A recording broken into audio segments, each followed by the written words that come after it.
On passe maintenant à l'exercice numéro 2. Exercice 2, question 1. Bien, donc soit la séquence algorithmique ci-dessous, où x est un entier naturel.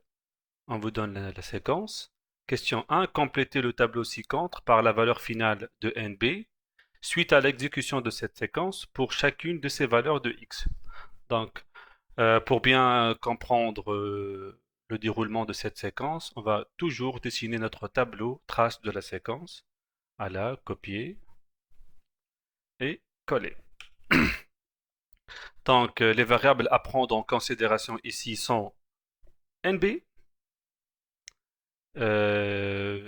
x, puisque x à chaque fois va prendre x div 10, donc on va écrire ici x, et donc nbx, et le test qui va nous permettre de répéter. Je vous rappelle que la boucle tant que va répéter tant que la condition est satisfaite. Donc tant que la condition est correcte, on va répéter.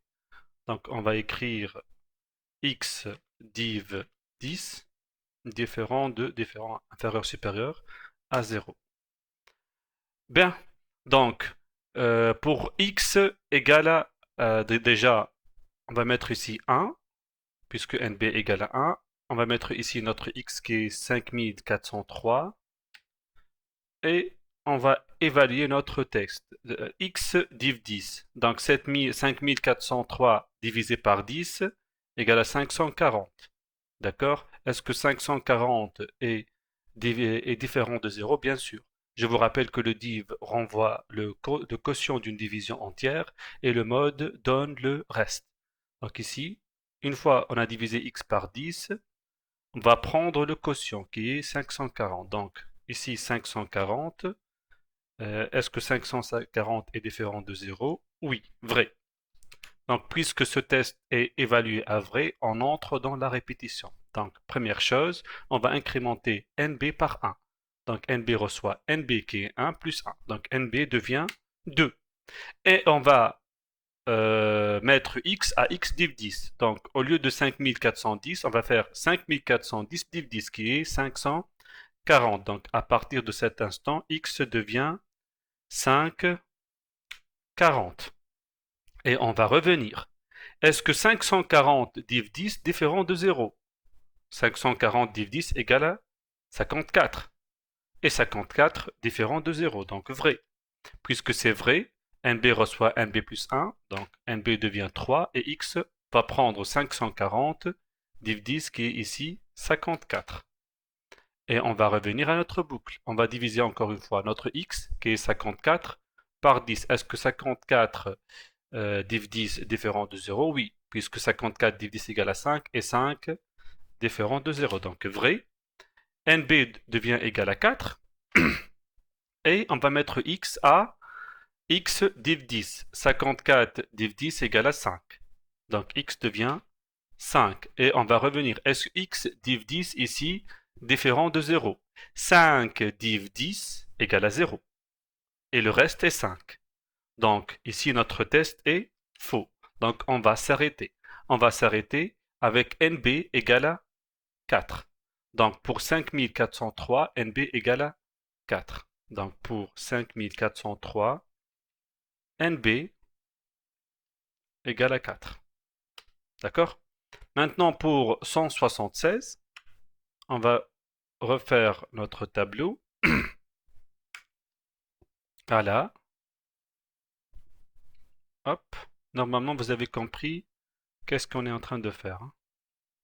On est en train de compter le nombre de chiffres d'un entier x. Donc ici notre test, tout simplement, qui est x div 10 différent de 0. Donc encore une fois, nb égale à 1. Notre x, il est à 176. Et on va commencer par notre test. 176 div 10, elle est différente de 0, puisque 17 différent de 0, donc vrai. Et on va faire nb reçoit nb plus 1, 2. X va devenir 17. 1. Et on va revenir. Est-ce que 17 div 10 différent de 0? Vrai. On va mettre nb à 3. Et on va mettre x à x div 10. Donc 17 div 10, 1. Et on va revenir à notre test. Est-ce que 1 div 10 est différent de 0? Faux. Donc on va sortir avec NB égale à 3. Donc pour 176, NB égale à 3. Pour 3, normalement, NB va égal à 1. Pourquoi? Parce que 3 div 10 n'est pas différent de 0. Donc on va rien répéter ici. Donc NB reste 1. Donc, donner le RAL de cette séquence. Lorsque x égale à 5403 NB4, pour 176, 3 et pour 3, 1. Donc, on est en train de compter le nombre de chiffres d'un entier x. Donc, le rôle de cette séquence permet de déterminer ou de calculer le nombre de chiffres d'un entier x. Bien. Donc, question 2. Déterminer ou calculer comme vous voulez. Déterminer ou calculer le nombre de chiffres d'un entier x. Ça, c'est la question 2. La question 3. Écrire une séquence algorithmique équivalente à cette donnée, à celle donnée précédemment, sans utiliser une structure itérative. Donc, comment on peut déterminer le nombre de chiffres d'un entier sans revenir à une structure itérative, que ce soit tant que ou pour ou répéter? Eh bien, c'est simple. Il suffit de convertir l'entier en une chaîne avec la procédure conv.ch. Donc, conv.ch qui est convertir en chaîne. On va convertir x en une chaîne que je vais dénommer chx. Chx ici représente la chaîne de l'entier x. Et une fois on a converti x en une chaîne, et bien NB, elle est égale à ln cette chaîne, ln chx. Ln chx ici revient à calculer le nombre de caractères de x, de chez hx bien sûr, et le nombre de caractères ici représente le nombre de chiffres.